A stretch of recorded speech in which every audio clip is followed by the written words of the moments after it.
So very exciting development. So 2 years ago, we announced a major zinc discovery, and 2 years to the day, we announced our globally significant maiden resource. It's 94 million tonnes at 3.1% zinc lead with 4 grams silver. It's pit constrained. So what it allows us to have is a large scale, low cost open pit mining proposition, and it's located in the premium mining jurisdiction of Western Australia. And what it does represent is one of the largest zinc sulfide discoveries globally over the last decade. And what's great about zinc is it's highly leveraged to the global renewable energy transition. It's used in wind farms and solar panels, and zinc's very hard to find. So if you want some zinc exposure and a long mine life, there's not too many around. So we've got a great opportunity to be involved in that. But what's great about the maiden resource, there's exceptional resource growth potential. The deposits today remain open with less than 35% of our 45 Ks of strike tested, which hosts those open pits. But we're getting up to 20% in these feeder targets. So it also gives us the chance for high-grade MVT deposits below our known deposits. And we think there's significant potential to increase the supergiant category to circa 300 million tonnes plus, which put us into a very rare air. And like any good deposit, you want to make sure you can economically extract the metal. Late last year, we had excellent metallurgical results where we had high recoveries and marketable concentrate grades. But just as importantly, it has a simple low capex and opex operation. What I really like about the project is the optionality. So whilst we have that 94 million tonnes, we have a much higher grade 41 million tonnes, small tonnage, but we also have a very large 462 million tonne resource surrounding the 94 million tonnes, which is a lower grade resource, but it has that potential to be upgraded through DMS and ore sorting, which is a very well-known operation and something that I'll touch on as we go. Next slide, please. This is just a bit of a corporate snapshot, circa 120 mil market cap at this point in time, 7.6 million in cash as of the last quarterly, getting some great research coverage from Bell Potter through Bradley Watson. Just a bit about the team. We've got Brett Keeler, head of technical. He's been involved in 2 major discoveries in the Tropicana and Plutonic, where he won AMEC Prospect of the Year. He's found 7 deposits that are turned into mines and 24 other discoveries. So an unbelievable exploration geologist. We've got Peter Venn, who's been involved in over 10 mining operations across Africa and Australia. We recently brought on Jeff Jones. He was the MD of GR Engineering, one of the premium mine builders of Western Australia. We also brought on Trevor Hart. He was the right-hand man of Bill Beaumont at Develop, where he was instrumental in bringing in the Woodlawn zinc deposit and over $400 million of underground mining contract services. And we've also got a whole series of other geologists that had feasibility and discovery in their own rights. So right now we have the team to deliver this Irahedi project, but we're not going to stop here. We'll continue to expand on that board and management team as we progress through to development. But right now we've got a really strong team. And next slide, please. This here just gives you a bit of a snapshot of where the discovery was located. I mean, we made this discovery right in the middle of COVID, and to have 100,000 metres of drilling and 658 holes within that 2 years is a testament to the team. It's pretty incredible. It's a zinc sulfide dominant project, so it is zinc sulfide dominant up to 10-1. And as I said, it represents one of the largest zinc discoveries in the last decade. But being in Western Australia, you have access to your major highways to the ports. You've got Port Hedland, Geraldton and Esperance. What's great is Port Hedland is bringing in a new port called Lumsden Point, and that's just going to be solely focused on critical minerals like nickel, copper, cobalt, zinc. So we've got another avenue to various parties throughout the world. The yellow line that you see there is a gas pipeline, only 50 Ks away from the deposit, so we have power. And if this resource gets up to that 300 million tonnes plus, then we potentially need a train line. And you'll see that there is a train line up to Leonora. We think that could be extended up to Aluna. So no better place to make a major discovery of this scale than Western Australia. Next slide, please. This here is the snapshot of our maiden resource. We had an independent geologist review that maiden resource, but we also had an independent engineering firm called Aurelia that put all these assumptions together. So this is a pit constrained resource. So this has had assumptions put forward in regards to transport, mining scenarios, and all your treatment. So we believe this 94 million tonnes at 3.1 is what we believe is economic as part of in a pit shell. As you can see, there's a smaller tonnage, higher grade scenario. what I'm really excited about is that 462 million tonnes at 1.3%, which we believe could potentially be economic based on upgrading those grades through DMS and ore sorting. And I'll touch on that more as we progress. Next slide, please. This here just gives you an idea of where the maiden resources are. We have 3 resources in the Chinook, Tonka and Navajo. The yellow outline is where we've had the wireframes to have those maiden resources. You can see clearly Chinook is the biggest resource. It's where we focus most of our efforts. We've got the Tonka and the Navajo as well. So all those resources are open in all directions, not just along strike, but at depth as well. And you'll see in between Tonka and Chinook, huge area for the resource to grow and expand, and also a lot of space in between Navajo and Tonka, which we'll focus on throughout the course of the year. Next slide, please. This here just gives you a bit of a snapshot of the Chinook deposit, large open pit, a low-cost operation, 5.8 kilometres long by 2 k's wide. There's the opportunity to high grade potentially near surface. We believe the whole thing eventually will be mined. But what we've been focusing on are these feeder zones, which I'll touch on soon, which are hosting the high-grade resources. Next slide, please. This picture here is just giving you a bit of an idea of what the mineralisation will look like over the 45 k's of strike. To date, we've only tested 25 or less than 25% of that strike. It's flat lying. Mineralisation starts at about 40 metres, angled 3 degrees out to the east. So like a coal seam, want for a better word, mineralisation's coming up through these feeder zones. You can see there's Magazine, Colorado, 1 and 2. Mineralisation hits that, the unconformity and disperses either side of it. And because these feeder zones are close together, they join up like a coal seam. That's why you get these big mineralisation footprints that we've seen just before. But what we want to start targeting is the high-grade mineralisation below those feeder zones. You can see there we're getting 3 metres at 20 within those feeder zones. There's no reason we can't find high-grade, high-angle mineralisation below those. So today, all we're focused in on these open pitable resources, which is open in all directions. Next slide, please. Metallurgy is a really important aspect of this of any discovery. And as I said, we had some fantastic results at the back end of last year, where we got high zinc recoveries to 90% in cleaner concentrates, coarse grind size, 150 micron. We had fast flotation with clean sulfide separation, site water. We have a very simple and conventional process flow sheet, which is low capex, opex operation. And we're getting zinc concentrate grades to 59%, which is highly marketable. And in fact, it's at the higher end of global benchmark to current developers and producers.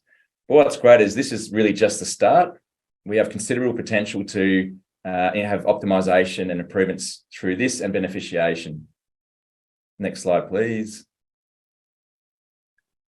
Now, DMS and ore sorting is going to be another game changer for the project. So whilst we have that 94 million tonnes at 3.1%, we've also got that 462 million tonnes at 1.3.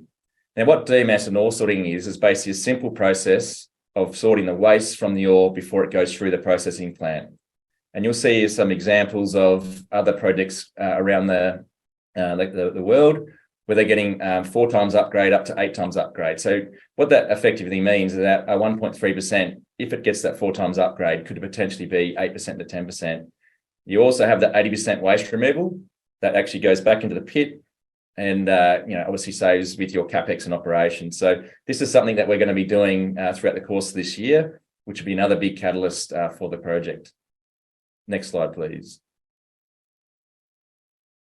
This here is just a great schematic just to give you a bit of a summary and an idea of how this mineralisation is focused in on where we're targeting. So you'll see the middle feeder fault, mineralisation coming up through multiple geological formations in 4 and 5. We've been targeting 1 and 2. And what we're seeing is when the mineralisation hits those feeder zones, you get big mounds of metal and much higher grade. As the mineralisation gets further away, the grades decrease. But because these feeder zones are close together, you get this big mineralisation envelope with these high-grade centres. Now, what recently happened is a group called Strickland Metals to the south of us has drilled into that target 4 and had significant high-grade mineralisation. They followed up that drilling with another drill program into the area in the pink, into the basement, which suggests that that could be the source of the no mineralisation. So today we've only focused on 1 and 2. So that mineralisation could be the outer metal halo of a much bigger high-grade system below.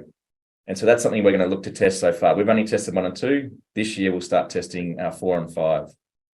Next slide, please. This next slide here just gives you a bit of an idea of the overall prospectivity of the project. We've actually got over 45 kilometres of the Navajo conformity. As I said, we've tested less than 25%. You'll see the Chinook deposit has 8 kilometres of mineralisation by 2 k's wide. The Tonka and Navajo is focused in onto the southeast. So today, what we're about to embark on now is start testing the extensions of those. There's a 9-kilometre Navajo southeast trend to the southeast, and we've got over 12 kilometres to the west of the Chinook deposit called the Sweetwater trend. So we've actually got some RC drilling there starting to test for the near surface high-grade feeders. We also want to start to understand, is there potential for high-grade underground below those Chinook and Tonka deposits? Now, if you've got 8 kilometres of mineralisation, there's a high chance you're going to have a series of high-grade feeders below those. That's the exciting next steps for us. We're going to be doing a diamond hole over the coming weeks. We're also planning on doing some further drilling in between throughout the Chinook and Tonka deposits, which will give us enough volume of mineralisation to start testing that DMS and ore sorting as well. So your 3 catalysts are going to be your near surface RC drilling, the testing for high-grade underground deposits below the known deposits, and then obviously about 30 holes to start testing that DMS, which could elevate the grades. Next slide, please. Now, zinc does play a critical role in the low carbon economy. It's particularly for the renewable energy storage. So it plays a critical role in your wind farms, plays a critical role in your solar panels. And we think in the future it will play a big role in the battery scenario as well. But right now it's really critical for renewable energy. Next slide, please. This here just gives you a great schematic of where the forecast is for zinc. Now, zinc particularly is pretty hard to find. You'll see zinc inventories are at all-time historic lows at the moment. 4 of the top 10 major mines are running out of ore in the next 10 years. And you can see here by 2040, there's a big production capacity requirement looming. And if you start factoring in the South 32 climate change scenario, which is starting to look at those renewable energies, there's a really big capacity requirement. And what that says to us is we need new discoveries and new deposits to come online. Now, what's going to fill that gap? Next slide, please. This here just gives you a bit of an idea of the global scenario of deposits. Now, I would like to say that 92% of deposits underground, the much higher mining cost scenario. Very hard to find those open pittable resources. So where we sit right now, you'll see nearly the 100 million tonne mark, which is circa giant category, very rare.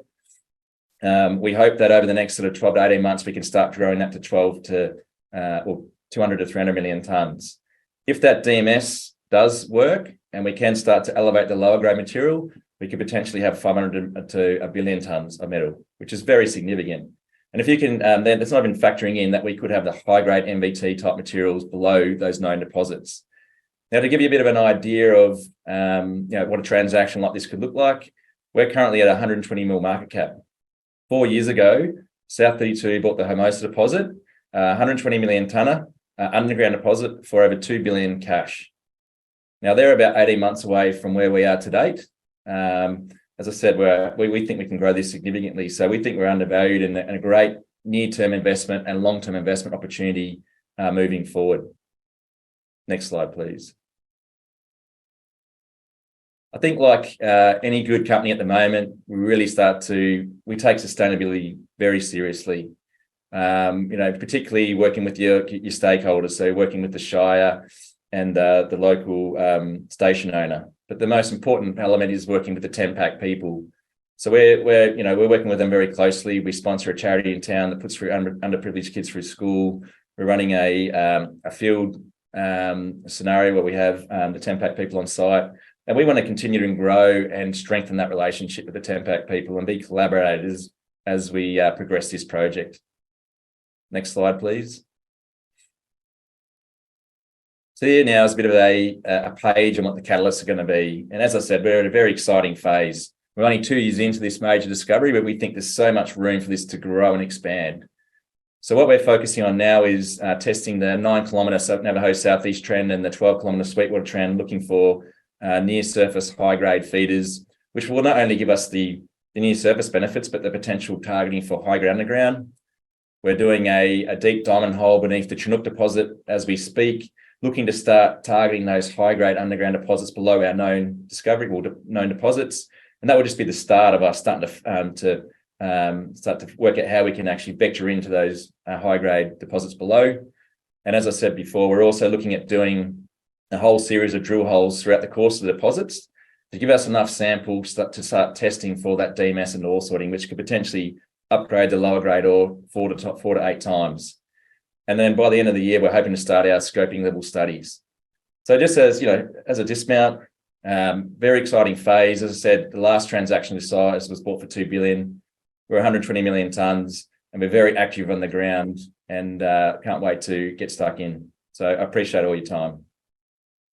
Thanks, Shane. Really fascinating story. We're watching this very, very closely.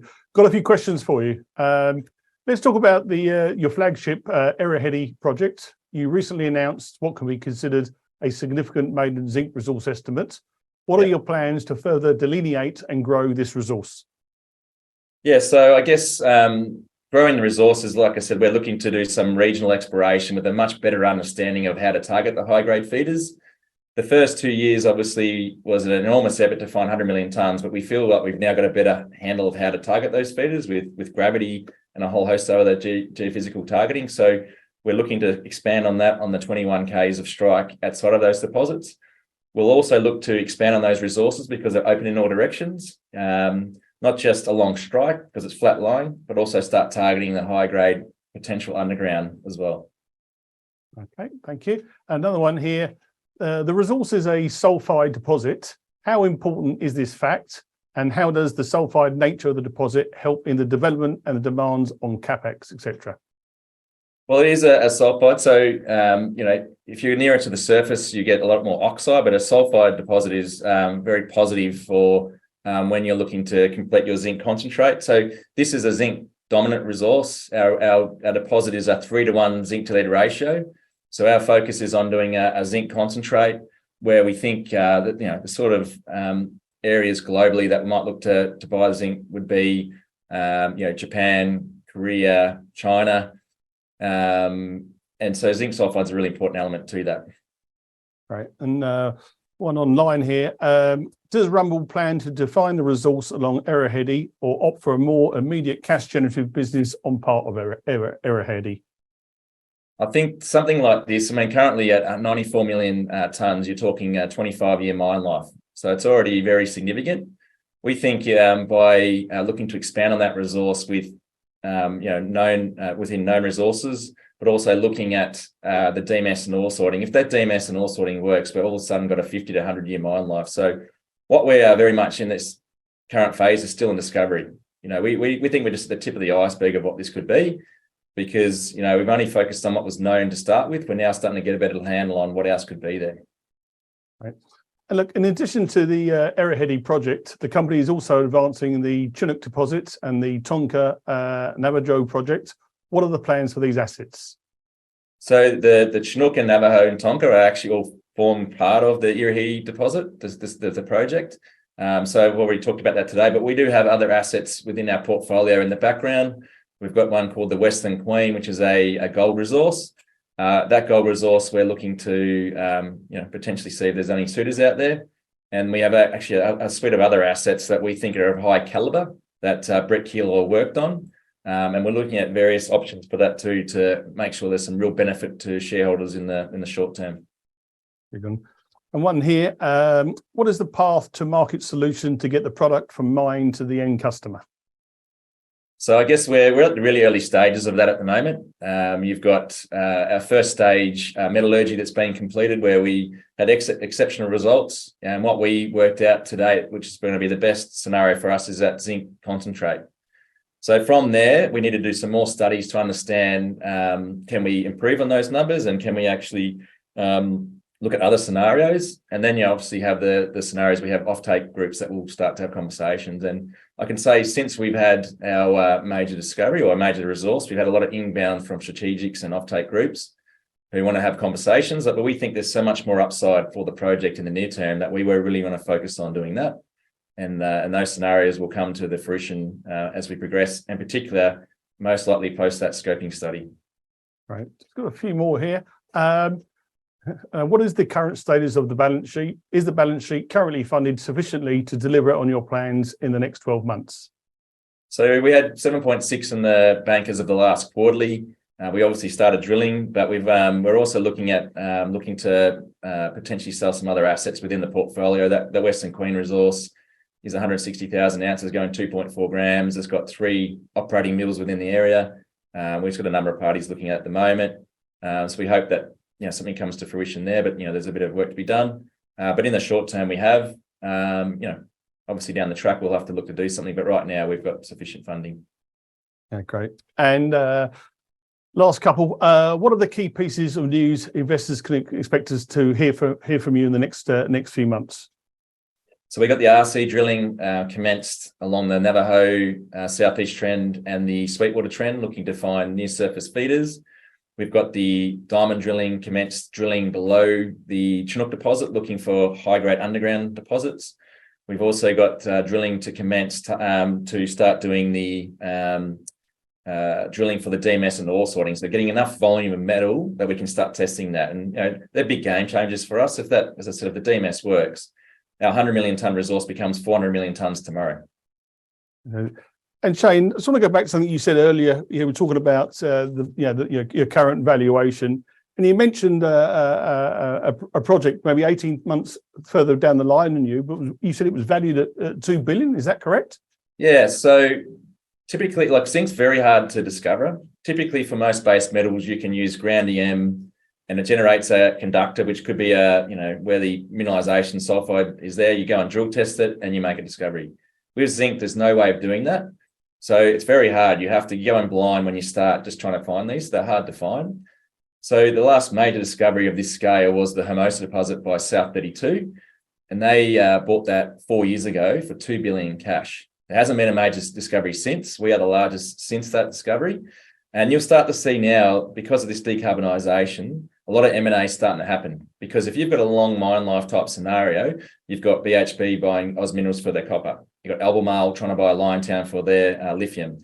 Glencore's in a takeover to Teck at the moment, who has zinc, copper, and coal assets. So what we have is a multi-commodity cycle asset, a circa 25-year mine life. If this becomes 100-year mine life in Western Australia, very attractive because they're very rare to find. And, as we mentioned, and one of your earlier presenters mentioned, renewable energy is a big thing. Zinc plays a critical role in solar panels, wind farms, and that renewable energy moving forward. And there's a deficit looming in the next sort of 10 years. Dane, look, many thanks for your time, Dave. Truly a fascinating story. We'll be watching it very closely, and it'd be great to get you back on in the next few months. So have a great weekend, and thanks again for presenting. Thank you, Paul. Much appreciated. Thank you for everyone's time.